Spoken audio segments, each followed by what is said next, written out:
Fala galera, aqui é Ellen Cerqueira. Eu sou o Cláudio Fonseca e está começando mais um Em Pauta. Em Pauta. Assuntos que estão em debate. Hoje vamos debater sobre a influência das redes sociais em nosso comportamento.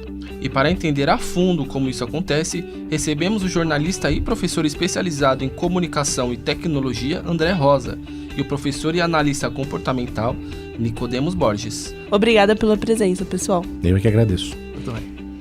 E fiquem ligados que no final do programa teremos um conteúdo bônus. Vida digital está em pauta.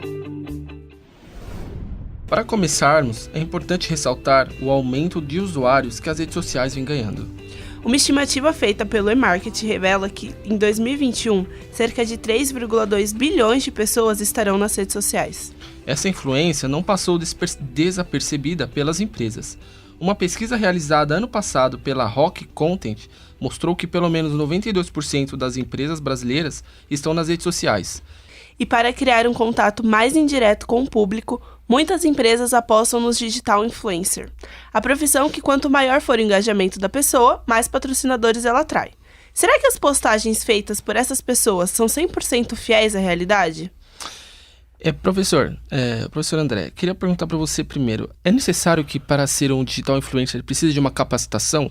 Ou as pessoas elas podem ser digital influencers apenas por ter bastante seguidores ou por ter mais influência nas redes sociais?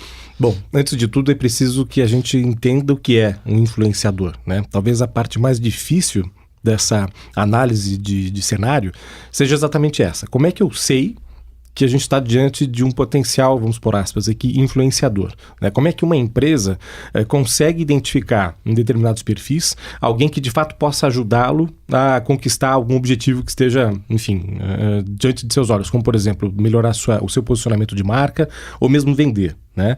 Para responder, Cláudio, a sua pergunta, a gente teria que pensar assim, há alguns casos em que eu preciso fazer com que a minha marca, com que o meu nome, com que o meu produto ou serviço apareça mais.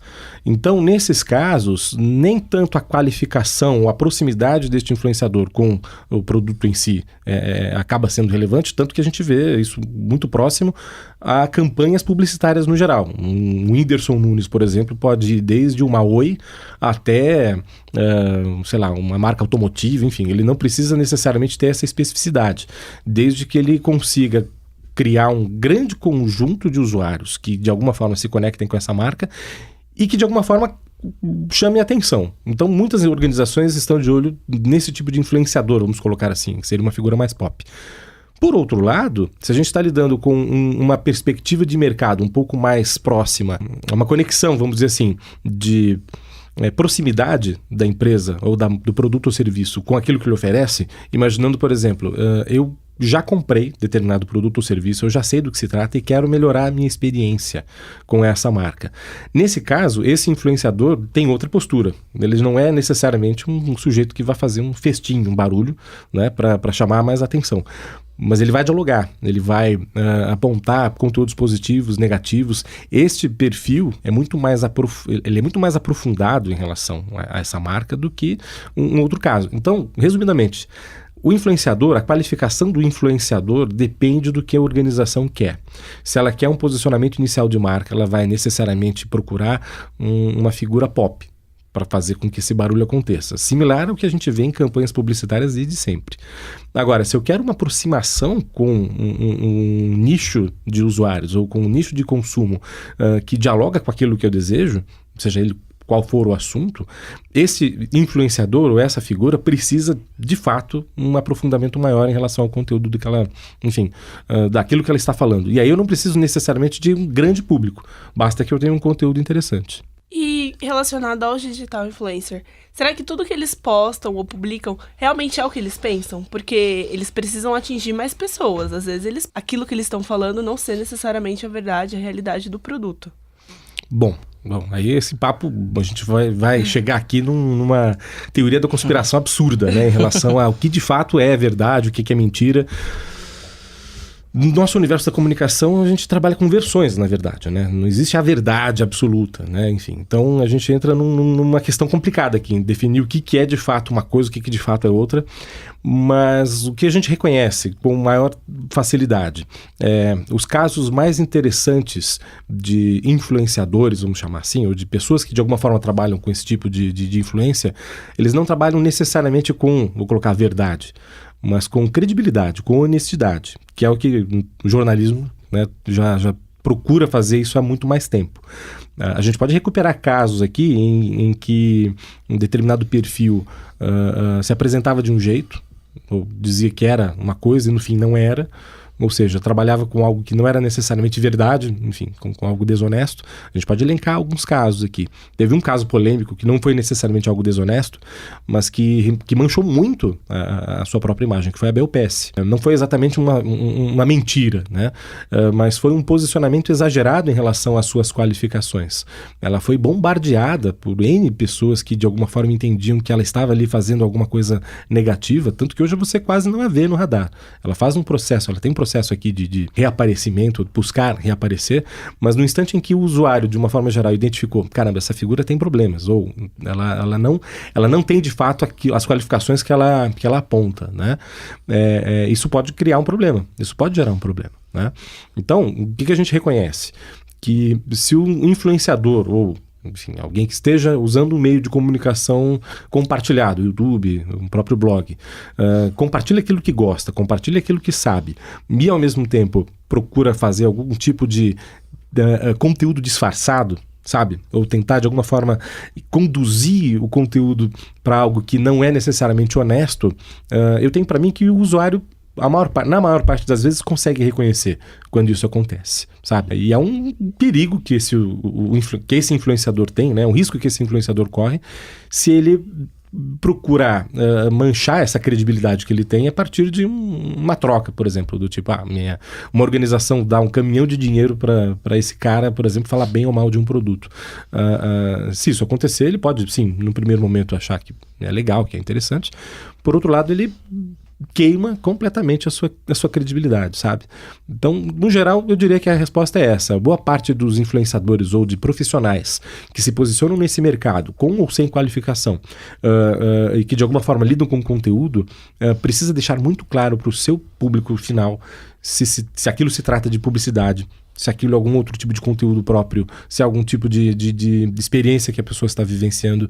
Nada contra o sujeito receber de uma empresa para fazer um conteúdo patrocinado. Agora, observem, sempre que isso acontece, a mensagem é óbvia para o público. Olha, estamos aqui a convite da empresa X, recebemos da empresa Y, viajamos a convite, entendeu? Então esse é o tipo de situação que tem que ficar sempre muito clara.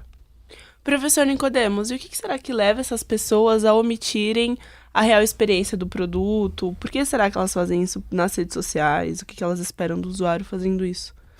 Bom, acho que você tem dois grupos de pessoas, né? O primeiro são os influenciadores, e esses, na maioria das vezes, tem que pensar... A gente tem que olhar para esse público, para essas pessoas, como pessoas que estão trabalhando e, portanto, eles não necessariamente estão ali se posicionando enquanto pessoas, e sim enquanto produto, e o produto são eles mesmos, ou a influência que eles têm. E temos outro grupo que são as pessoas que são os usuários, ou os seguidores, que são, esses sim, influenciados na maioria das vezes por esse primeiro grupo. Esse primeiro grupo, a gente tem que olhar para eles como a gente olha para qualquer produto ou para qualquer serviço, né? E o serviço tem que passar uma certa imagem, né? Então, não falando de produto, mas falando de pessoas que são influentes e que muitas vezes precisam editar suas falas por conta da sua rede de seguidores. A gente pode pegar o caso da Anitta nas eleições, quando ela se posicionou mais direcionada para o candidato que era mais de direita, e a grande maioria dos seus seguidores eram identificado com um candidato que era mais de esquerda. E a rede social dela virou uma bomba onde todo mundo saiu criticando e tudo mais. Então, esses influenciadores, de certa forma, eles podem passar uma verdade, mas é uma verdade com muitas aspas, de que eles são editados, né? Então a gente tem que ter, assim como a maioria das pessoas comuns editam as suas redes sociais, essas pessoas que são influenciadores ou influenciadoras, elas editam muito mais ainda, porque elas estão sob o controle da remuneração delas e das questões que estão presas à imagem dela. Então eu acho que são dois grupos. Os dois são influenciados, os dois editam as coisas que publicam. O primeiro muito mais editado porque é comércio ou tem um lado comercial. E o segundo um pouco menos editado, mas ainda assim editado porque está sob controle dos colegas que o seguem, ou dos colegas com quem eles se relacionam, que também influenciam as suas opiniões ou o que eles vão publicar ou não. Normalmente a gente vê que os digitais influencers, eles separam seus perfis, né, do profissional do pessoal. Provavelmente isso acontece por causa dessa sua influência nas redes. Por exemplo, a Anitta, como você citou, ela ter se posicionado no perfil dela a favor de um candidato e ela ter uns seguidores que se identificam com outros. Então, muitas vezes eles usam o seu comercial para atender às necessidades monetárias também, né, sim, e o pessoal para se posicionar, às vezes, politicamente, ou seu esporte preferido, alguma coisa assim? Então, acho que alguns deles tentam, mas é muito difícil para as pessoas que seguem essas pessoas distinguirem quem é aquela pessoa profissional e quem é aquela pessoa na sua vida pessoal. Especialmente esses influenciadores, que basicamente existem por um personagem que é esse influenciador. É diferente de um ator, por exemplo, que a gente sabe que ele está numa novela, ele está interpretando um papel. E a gente sabe que aquele ali não é ele, é o papel dele. Agora, quando a gente fala desses influenciadores, eles são praticamente, ou eles se constroem como sendo eles, e não como sendo um papel que eles representam. Sim. Então, para esse grupo, eu acho que é mais difícil fazer essa distinção entre qual é o meu mundo particular e privado e qual é o meu mundo influenciador. Então, acho que tem grupos de pessoas que terão mais facilidade de fazer essa distinção e outros que não. Eu penso que os influenciadores, de modo geral, ou esses que têm esse status, têm mais dificuldade de fazer esse tipo de separação. Aqueles que têm um outro papel na sociedade, um ator, uma atriz, um jornalista, que também são influenciadores, obviamente, mas que não têm este status de influenciador diretamente, né? Não fala, eu sou um influenciador digital, eu sou um jornalista, tal. Esses eu acho que conseguem fazer um pouco mais essa distinção. E ainda assim, para o público, é muito difícil separar, que é o caso da Anitta, nesse exemplo que a gente estava discutindo, né? Ela se posiciona enquanto pessoa e não enquanto artista, mas ainda assim as pessoas brigaram e se posicionaram contra a opinião dela, até que ela teve que se voltar atrás e se colocar numa posição neutra para não perder seus seguidores. Citamos sobre os influenciadores editarem suas vidas e editarem antes de postar.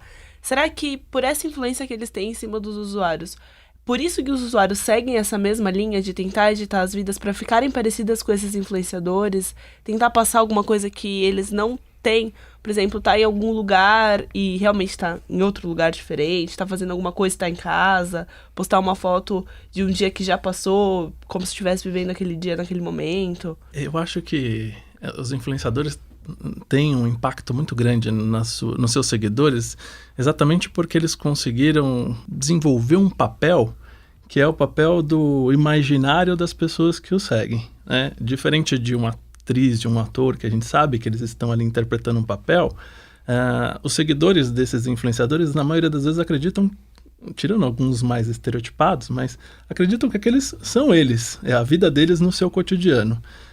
Isso cria muita identidade. Na maioria das vezes, os seguidores são pessoas que se identificam com aquela pessoa. Aspas, meio que querendo ser como ele, ou vendo muito status na vida deles. E isso, sem dúvida nenhuma, influencia como modelo, né? A gente tende a se comportar entre muitas formas de aprendizagem por meio de modelos. E eles acabam exercendo um papel de grandes modelos para os seus seguidores, e as pessoas começam a entender que elas podem ou tentam fazer igual aos seus seguidos, né? Aos seus influenciadores, tentando replicar modelos de felicidade. Então, se ele gosta disso, eu vou gostar disso. Ou se ele é feliz ao ter aquele tipo de marca, roupa, produto, eu também serei feliz tendo aquele tipo de marca, roupa, produto.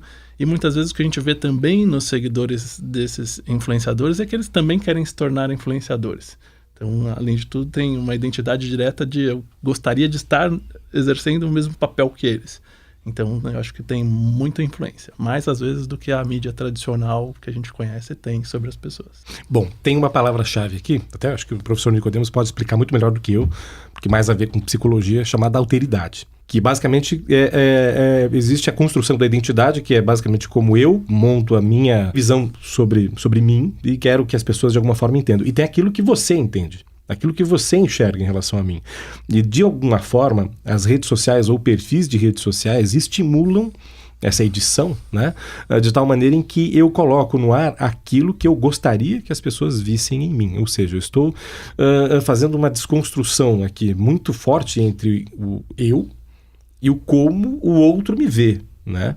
Então, dentro dessa perspectiva em relação à vida editada e querendo ser ou não alguma outra coisa, enfim, o que me bate, o que me pega realmente, a grande questão que me pega é até que ponto as pessoas estão se deslocando daquilo que elas são mesmo, sabe? Porque, ao menos, eu não sei quanto a vocês, eu convivi com um mundo sem internet. Então, eu lembro como era viver sem Google. Assim, eu sei que parece muito estranho para quem está ouvindo lembrar que houve uma época em que a gente não tinha Google, sabe? O que é um pouco inconcebível para os dias de hoje, né? E nem vamos entrar nesse assunto, mas é muito provável que o Google saiba mais de você do que sua própria mãe, do que eu mesmo. Mas o fato é que havia vida sem Google, havia vida sem essas conexões e sem, vamos dizer assim, essa exposição em rede, né? Eu sou do tempo do diário em papel, onde se eu quisesse de alguma maneira fazer com que as pessoas entendessem algo que não está óbvio nessa construção da identidade, eu emprestaria esse diário, a chavinha do sujeito abrir a chave do diário e tal.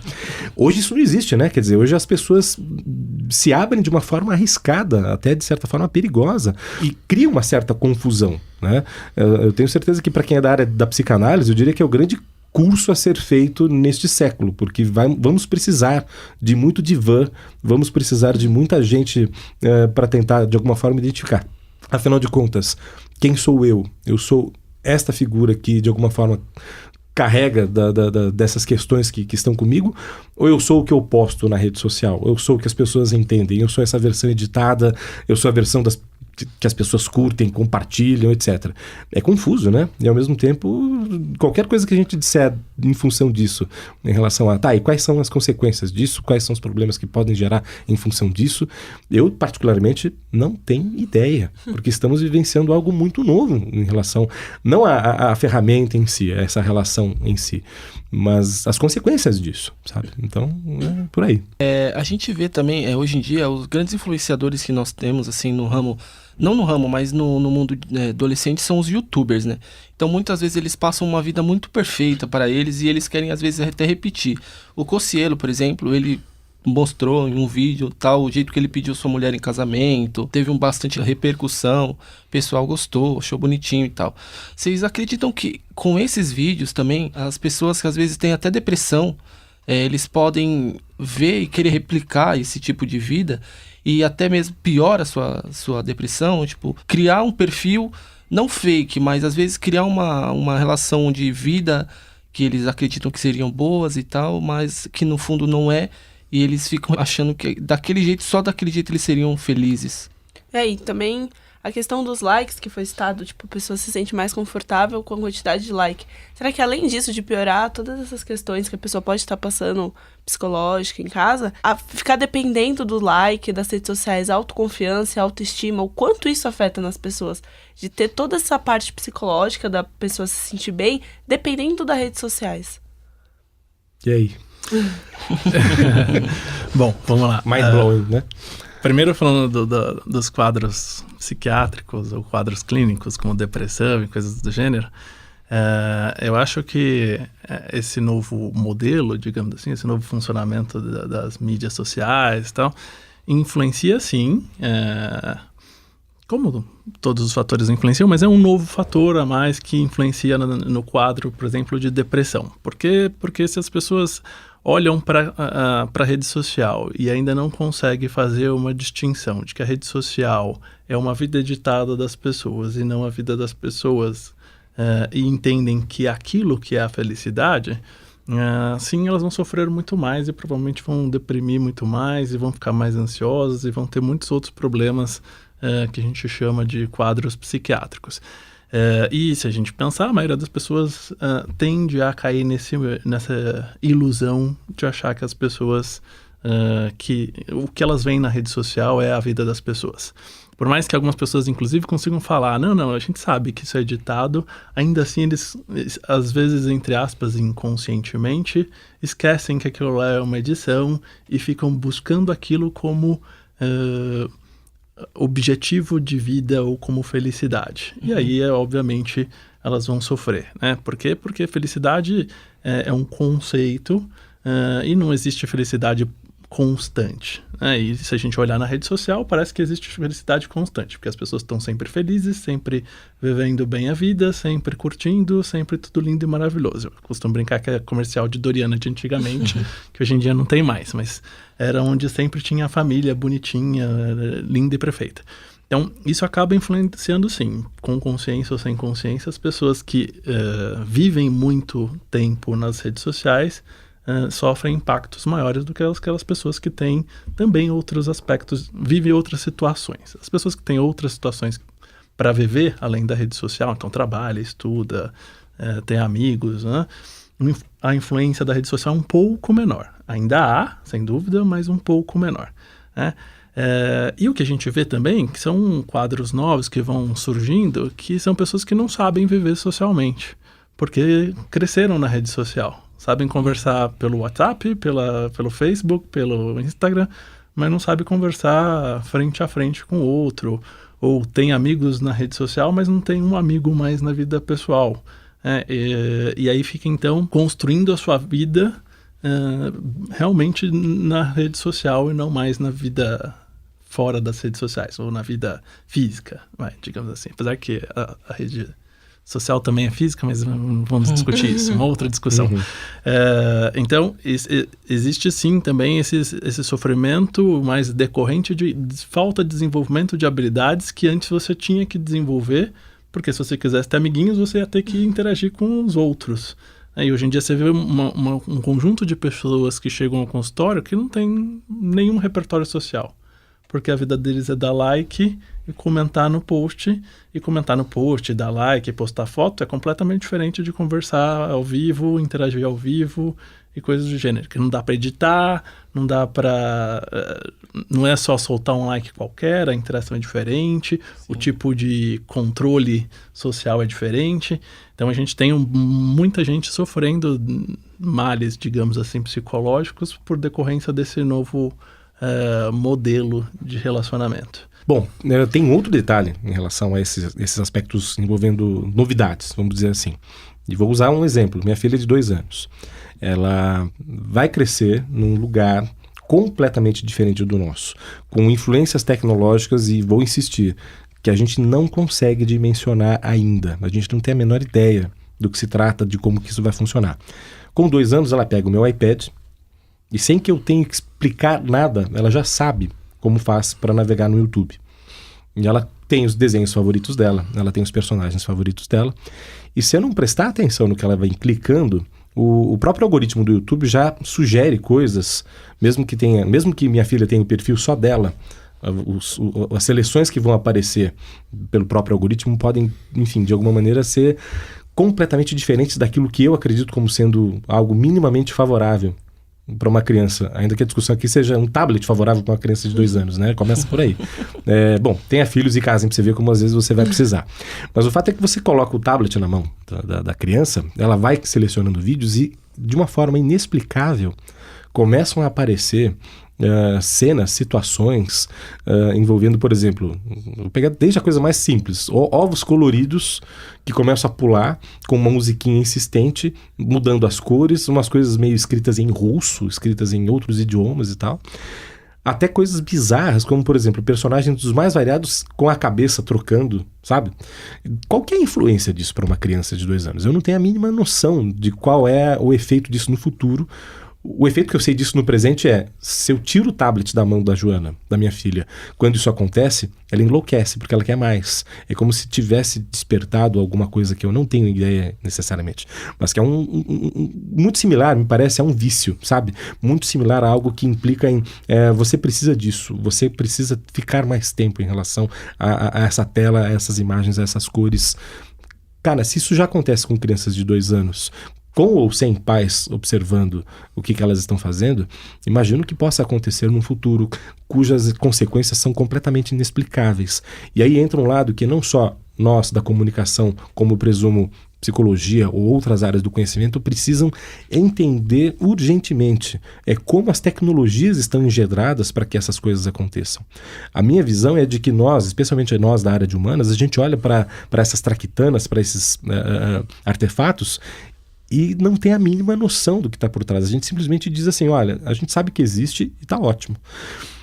E me parece que não é isso que tem que acontecer. Ao contrário, a gente precisa de fato entender que mecanismos estão de alguma forma ligados a isso e por que essas coisas acontecem. Qual que é a engenharia reversa que de alguma forma implica num algoritmo, seja ele qual for, do YouTube ou do próprio Facebook, que direciona determinados conteúdos imaginando o seguinte, isso vai te fazer ficar mais tempo aqui. É a atenção na tela que é a grande moeda que essas organizações precisam, tanto o Google, no caso do YouTube, quanto o próprio Facebook. Não se trata do like necessariamente, mas é do tempo que você passa diante da ferramenta. Então, quanto mais eu conseguir fazer isso, maior a lucratividade de quem faz esse tipo de situação.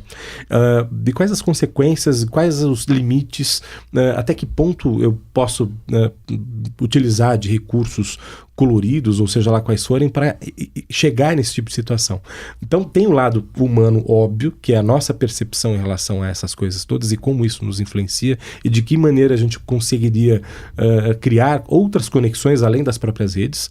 Mas também tem a questão tecnológica, tem a questão de o que está por trás desse tipo de mecanismo que muitas vezes fazem com que as coisas aconteçam e a gente não tem a menor ideia, a gente é atropelado por esse negócio.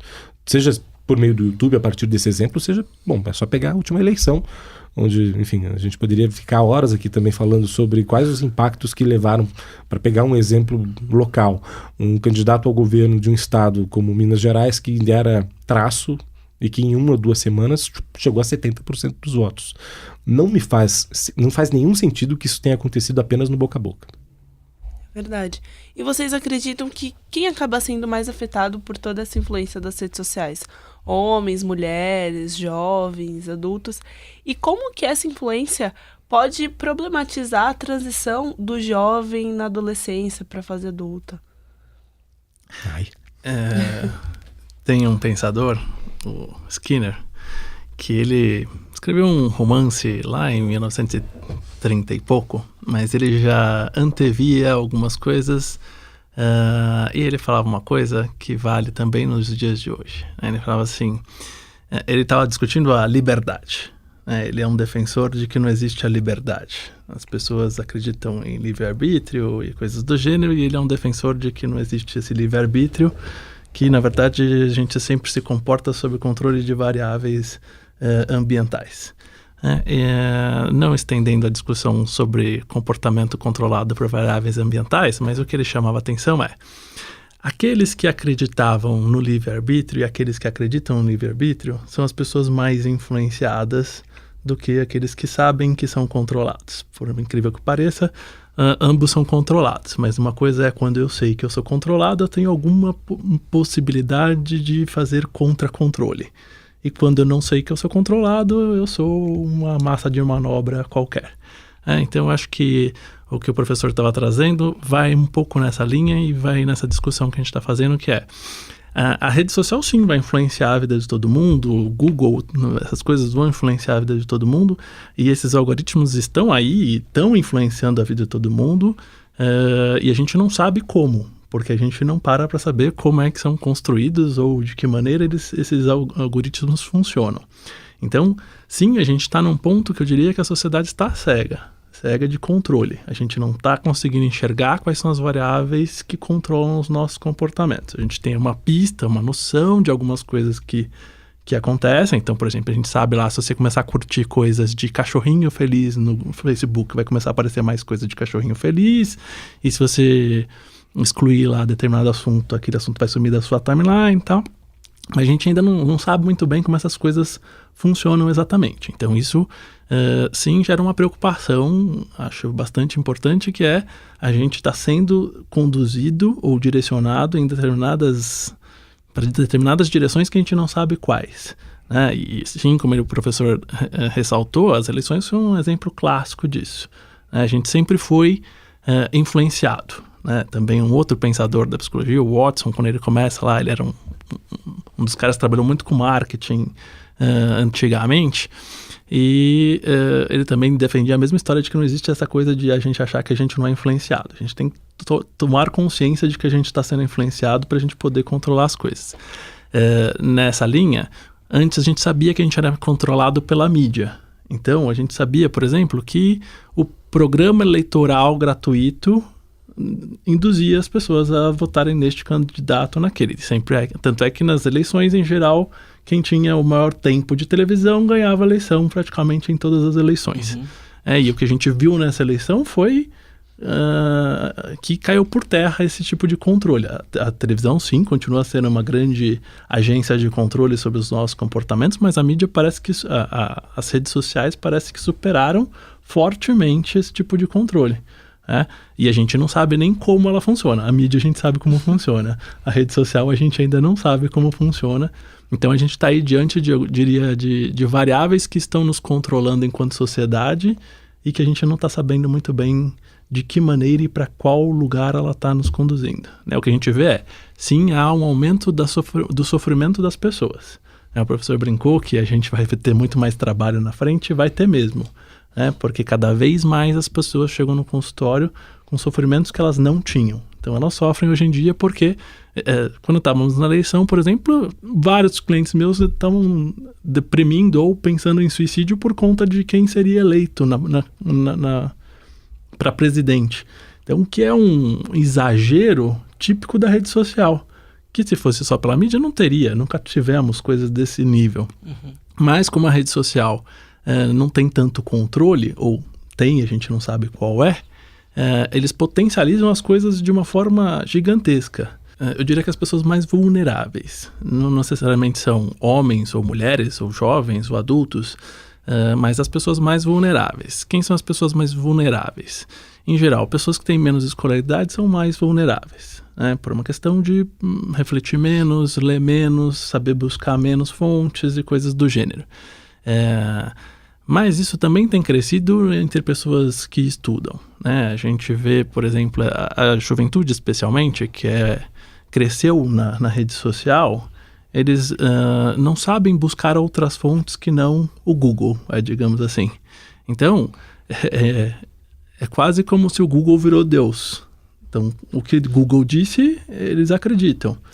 E talvez eles sejam mais vulneráveis do que pessoas mais velhas, que ainda têm alguns outros meios de buscar informação que não necessariamente é só no Google. Mas eu não sei se necessariamente a juventude é mais vulnerável do que os mais velhos. Por outro lado, apesar desse fator, a gente pode pensar que a juventude é mais crítica. E isso, às vezes, ajuda a não cegar. Mas é mais crítica, mas sem saber muito bem aonde buscar informação. Então, também torna... Então, eu não distinguiria entre mulheres, homens, crianças e adultos. Sem dúvida nenhuma, criança pequena, ela está em formação, então a influência sobre o comportamento dela é muito maior do que a influência de um adulto que já está mais formado, digamos assim. Então a gente tem que sim ter um pouco de cuidado, controle sobre o que as crianças estão assistindo, observando, como o professor colocou aqui, E os pais hoje em dia, pior de tudo, é que não tem tempo de fazer isso. As crianças ficam lá e os pais estão trabalhando, trazendo dinheiro para casa porque precisa. E aí as crianças ficam soltas nesses mundos aí, que antes era televisão. E de certa forma a gente sabia o que passava. Agora a gente não sabe para que direção vai esses cliques das crianças nesses tablets e coisas do gênero. Então, nesse sentido, a gente poderia colocar as crianças em desenvolvimento, as menorzinhas, como as mais vulneráveis de todas. Mas, por outro lado, acho que também os pais são um pouco mais atentos a essas crianças do que se são as adolescentes, por exemplo, que os pais já não estão tão atentos assim e eles ainda estão em formação e também estão sendo influenciados também muito. eu estou imaginando o seguinte, são estas figuras que estão crescendo agora que vão nos trazer respostas para coisas que a gente não tem a menor noção hoje. Eu saí dessa eleição, vamos ter que falar em eleição de novo, não estava na pauta, né? Mas eu saí dessa eleição preocupadíssimo com o futuro do jornalismo. O Cláudio está se formando agora e deve estar pensando assim, caramba, que profissão é essa que a gente escolheu, sabe? E por que a gente decidiu fazer isso de uma maneira... E diante de um cenário em que talvez a informação, vamos dizer assim, apurada, a informação que de alguma forma tenha lastro em relação às suas próprias fontes, não tenha a mesma intensidade que o vidinho tosco do WhatsApp que a dona Marocas recebeu, entendeu? E que por ter recebido no grupo que ela confia, aquilo tem muito mais peso para ela em relação a qualquer outra coisa, vamos dizer assim, sistematizada, estruturada, que pudesse ser construída do lado de fora, né? Meu temor é de que estamos diante de gerações ou de grupos de pessoas, sem querer generalizar, não necessariamente o sujeito que ficou no videogame, mas que tenha pouco exercício crítico, pouco pensamento crítico, pouco esforço para fazer com que essas sinapses, com que essas conexões aconteçam e que tenha tido pouco estímulo para isso, sabe? É um palpite. Eu acho que o problema maior não está nas redes sociais, nem nessas tecnologias, mas está na educação, por incrível que pareça. A educação que as pessoas têm recebido. Cada vez mais as pessoas querem ler menos. E leitura é informação. Por mais que isso pareça papo de velho, mas é real. Por quê? Se você lê uma coisa que está num título, o título ele te dá uma pista do que está escrito no texto. E se você tem um texto curto, provavelmente dali está subentendido muitas coisas. Então, para você entender alguma coisa a fundo, você teria que ler as coisas mais detalhadamente. E que a gente vê é que as gerações cada vez menos, aí talvez por influência das mídias, querem ler cada vez menos. Por quê? Porque como tem muita informação, não dá para ficar lendo horas um livro. Então eu quero ler 20 mensagens em 1 minuto, 20 informações em 1 minuto. Então a quantidade de informação cresceu demais nos últimos tempos, nas últimas décadas, e esse volume de informação e a velocidade com que elas se transformam está levando a população a ler cada vez menos, porque eles precisam ler cada vez mais informações e, portanto, com menos profundidade. E eu acho que esse é o grande problema, porque aí as pessoas não sabem ler, leem títulos ou, no máximo, resumos e acham que têm domínio sobre determinado assunto. Essa bobagem de, eu vou ser feliz, pleno, você tem que ter a crítica de saber que isso não existe. Que faz parte da vida você ter tristeza, você ter solidão, você se frustrar, você ter limite, tudo isso faz parte da vida. E os pais, muitas vezes, por conta de trabalharem, ficarem fora o dia inteiro, têm uma certa dificuldade em pôr limite nos filhos, ou empregar frustração para os filhos. É o exemplo que você estava dando. Você vai tirar o tablet da mão da criança, a criança vai fazer um show. E você vai tirar, não quer dizer que ela, meu Deus, ela não pode sofrer, vai causar trauma. Não, vai causar trauma nenhum, vai estar educando ela que vai lidar com frustração, porque na vida vai ter muita frustração. Então, eu acho que o papel da educação é importante. E quando eu falo educação, não é só conhecimento como matemática, português, mas é educação no sentido de ensinar as pessoas a pensarem, a refletirem, e também o desenvolvimento emocional dessas crianças. Ensinar essas crianças a lidarem com frustração, especialmente, porque a gente vive resquício de uma geração que não viveu frustração. Para finalizar nosso programa, eu queria saber se vocês acreditam que essa falta de crítica, essa busca pela vida perfeita, é isso que levam as pessoas a criar perfis fakes nas redes sociais?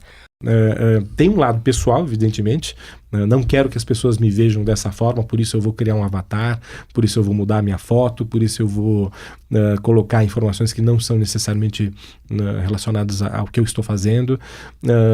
Tem gente que faz isso até de forma desonesta por questões comerciais. Teve um caso formidável que a BBC divulgou ano passado de um fotógrafo que era o fotógrafo mais incrível da face da Terra, que entrava em regiões com refugiados, regiões de guerra e tudo mais, e quando foram reconhecer, esse fotógrafo nunca existiu, Ele chegou a comercializar fotos que não eram dele. Basicamente, ele invertia as fotos, editava a foto e deixava ela invertida para que nenhum sistema de reconhecimento de plágio pudesse identificar de quem que são essas informações. Quer dizer, a gente tem esse tipo de perfil, evidentemente. Alguém que vai criar um avatar ou alguma coisa por alguma questão muito particular, seja para enganar alguém, seja para não ser necessariamente a própria pessoa.